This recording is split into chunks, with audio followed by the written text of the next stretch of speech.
Yung pong, issue kay Tulfo, yung pong sulat po galing sa may US Embassy, 'no? Ang tunay na issue po yung pamemeke ni Erwin Tulfo para maging US citizen siya, 'no? Pero iba po, eto pong tao na 'to, mamaya pag-uusapan po natin 'yan. Dalawa po ginawa ni Tulfo, 'no? Inatake niya yung dalawang sikat na vlogger. O yung isa, dati raw sikat na media. Tapos may panlilin lang po sa sagot ni Tulfo, 'no? Mahirap pong paniwalaan 'tong tao na 'to. Kasi hindi niya kaya talaga. Akala ko nung una, putya, hinarap niya na ang lahat, eh, 'no? Nung binasa ko po yung sulat mula po sa US Embassy na hindi niya po sinasagot, napakalinaw po yung akusasyon doon. Actually, nagkwento si Erwin Tulfo, 'no, na siya ay TNT, etc. Bilang tugon dito sa problema niya sa yung binibintang sa kanya. Pero binasa ko po, ang linaw po ng ang sinabi ni Erwin Tulfo, may panlilito po sa mga sinabi ni Erwin Tulfo. Sabi niya, wala akong nilabag na batas sa Pilipinas. Yung pag-stay niya sa US, yung pagiging US citizen niya, wala akong nilabag na batas sa Pilipinas. Wala akong nilokong Pilipino wala akong nilokong Pilipino. Wala rin akong niloko sa Amerika. Wala rin akong kaso ng estapa. Yung wordings niya, may panlito eh. Hindi talaga siya truthful. Hindi talaga siya nagsasabi ng katotohanan. Ano ba ang issue natin kay Erwin Tulfo? Ang issue natin kay Erwin Tulfo, may nakita tayo, ito po, na sulat mula po sa Embassy of United States at may petsa pong October 11, 2022. October 11, 2022?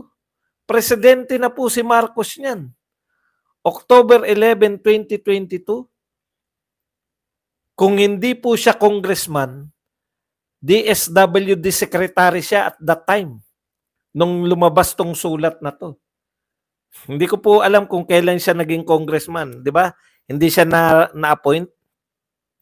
Kailan siya naging congressman nung hindi po siya inappoint o hindi po siya inaprubahan ng commission on appointment. Nung hindi po siya inaprubahan ng commission on appointment, nag-congressman na lang siya. Ibig sabihin, recent na po to, no? Hindi po siya yung nagtumanggi sa kanyang pagiging US citizen. In fact, nire-renew niya pa yung US citizenship niya. Kaya siya sinulatan. Ibig sabihin, kahit na siya ay DSWD secretary na or congressman, na yung application niya for renewal ng kanyang passport ay ongoing pa rin. At nireject lang po to noong October 11, 2022. Ibig sabihin, yung buong panahon na siya ay DSWD secretary o congressman, nasa proseso po yung kanyang US citizenship o yung passport niya na renewal. Doon pa lang eh. Paano ka magiging congressman at DSWD secretary kung ikaw ay citizen ng ibang bansa? Hindi po pwede yun. Mataas po masyado yung tungkulin mo. Hindi natin masasabi pwedeng maging magkalaban yung US at Pilipinas eh. 'Di ba? Di lahat po ng sekreto ng mga Pilipino. O yan po yung una. Basahin lang natin . Hindi ko kasi, alam nyo sa totoo lang, etong sulat na to, yung pamagat pa lang tinigil ko na eh. Nung tinapi ko po to na nameke si Erwin Tulfo, gusto ko po na sumagot si Erwin Tulfo kasi merong bintang. Pero nung binasa ko ulit ito, ang linaw po ng bintang dito ng US Embassy. Okay, basahin natin . The Department of State has revoked US passport number. So, nirevoke po yung US passport ni Erwin Tulfo. Pero hindi po Erwin Tulfo yung nakapangalan eh. Issued to you in the name of Erich Sylvester Tulfo. So Erich Sylvester Tulfo, no? Ngayon, ito po tapos hindi ko na tinuloy. Parang inano lang natin. US passport may be revoked when it has been determined that the passport was obtained illegally, fraudulently, erroneously. The regulations cited in the letter may be found in ganun. Okay. So dyan, nung tinalakay ko po yan, no, 1 week before, tumigil na po ako dyan. Kasi inaakusahan niya, kaya ni-revoke yung passport ni Erich Sylvester Tulfo dahil sa fraudulent, pamemeke, erroneously, mali yung obtained by deception, involving deception, no? Yun po yung meaning ng fraudulent eh. May deception, may panloloko.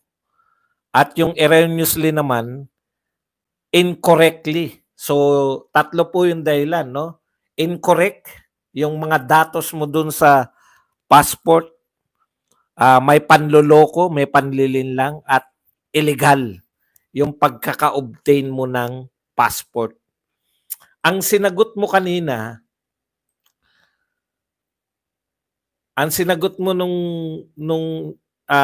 nung sa iyong radio station na ikaw ay TNT. At hindi mo masisisi yung sarili mo kung bakit ka naging TNT, katulad na maraming TNT sa US, dahil nga sa pangangailangan, mahirap ka, may sinusuportahan kang pamilya, napilitan ka mag-TNT. Ang ganda ng kwento eh. Tapos sasabihin mo, dahil binabanatan ako ng ilang mga vlogger, sa tingin nyo ba hindi na ako karapat-dapat maging senador dahil nag-TNT ako? Yun lang ang aking nagawang kasalanan, no? Yung maging illegal alien ako sa ibang bansa. Kung yun lang po, pwede kang mapatawad. Pero hindi po eh. Alam mo, sa pag-apply mo ng US citizenship o ng passport, ay may ginamit kang panlilinlang. Nilinlang mo yung US. Kaya tama rin yung sinabi mo. Wala kang kaso, wala kang nilabag na batas sa Pilipinas. Pero sa US meron at mabigat. Mabigat yung ginawa mo dahil nilinlang mo yung United States of America para ma-obtain mo yung iyong passport o yung iyong pagiging US citizen. Hindi ko alam kung magkaiba yung pag-obtain, automatic ba yun? Malamang kaya ka nagkaroon ng passport dahil ikaw ay US citizen. Hindi ko alam kung passport mo lang ba yung pineke mo. Sino ba yung US citizen? Si Erwin Tulfo ba o si Erich Sylvester Tulfo? At sino si Erich Sylvester Tulfo? Ikaw rin ba yun? O may ginamit kang ibang pangalan? Narito rin pala sa dokumento na yan, no? Ito po ang sabi. Sa mga bandang baba na po ng papeles na galing po to sa US Embassy. An investigation revealed that Erich Sylvester Tulfo, born on December 30, 1965 in Hawaii, is not your true identity. So meron palang tao na nagngangalang Erich Sylvester Tulfo na pinanganak sa Hawaii. At hindi ikaw yun. Asan dito yung pagiging TNT mo? No? Hindi to pagiging TNT. Ang usapin dito, hindi kayong napilitan ka mag-TNT dahil ikaw, kaya maganda yung sinabi sa akin ng mga viewer kanina eh. Kung US citizen ka, hindi na yan yung illegal alien. Tapos na tayo sa pagiging illegal alien. Kasi dinala niya tayo sa kwento na napilitan ako na mag-TNT para buhayin ang pamilya. Sino po ang hindi mababagbag ang damdamin? Pero ito po, yung sinasagot nyo, iba sa inaako sa sayo ng papeles na ito na kumakalat. Hindi po to galing kay Maharlika lang o kay Jason Sa. Ito po ay kumakalat. At nakalagay yung meron ng Embassy of United States. May pahayag po ba yung Embassy ng United States na peke ito? Tanong ko po sa inyo, naglabas po ba yung United States Embassy na peke ito? Wala po, di ba? Yan po yung kumakalat eh.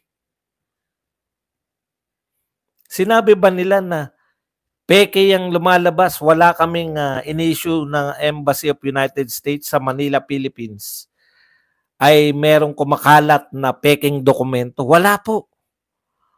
Wala pa tayong nababalitaan. Kaya nga ito yung pinasasagot kay Erwin Tulfo.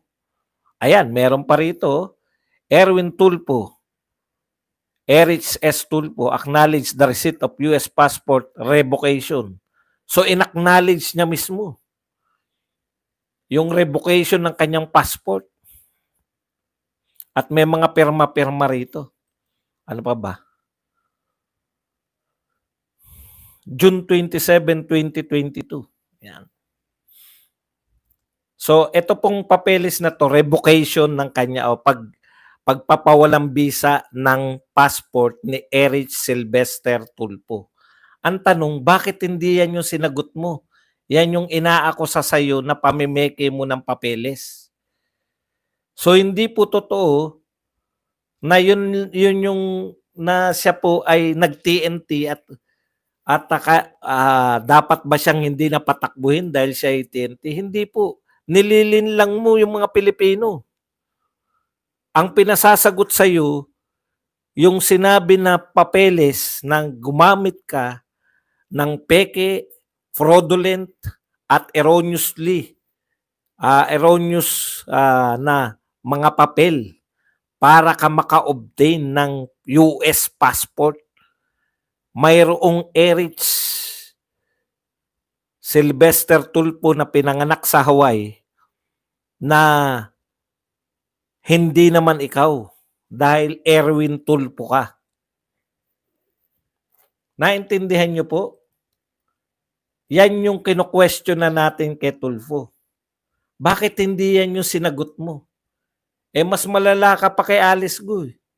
Dahil si Alice Go, hindi siya yung nameke ng kanyang papeles. Kaya nga pag tinatanong siya, di ba? Hindi ko po alam. Sa tatay ko.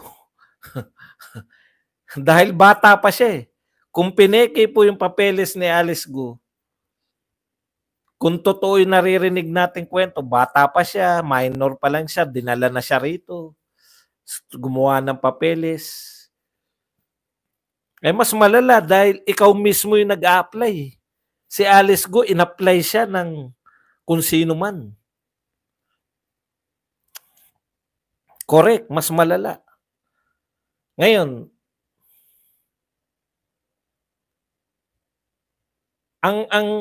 kaya alam mong na may deception kay Erwin Tulfo kasi binanata niya pa yung dalawang vlogger. Tignan po ninyo sinabi. Tulfo speaking his radio program. Ito po ay bulletin. Mababasa po nyo to sa bulletin. Sinasabi ko na yung source natin kasi mamaya sabihin na naman, invento lang ni Badong.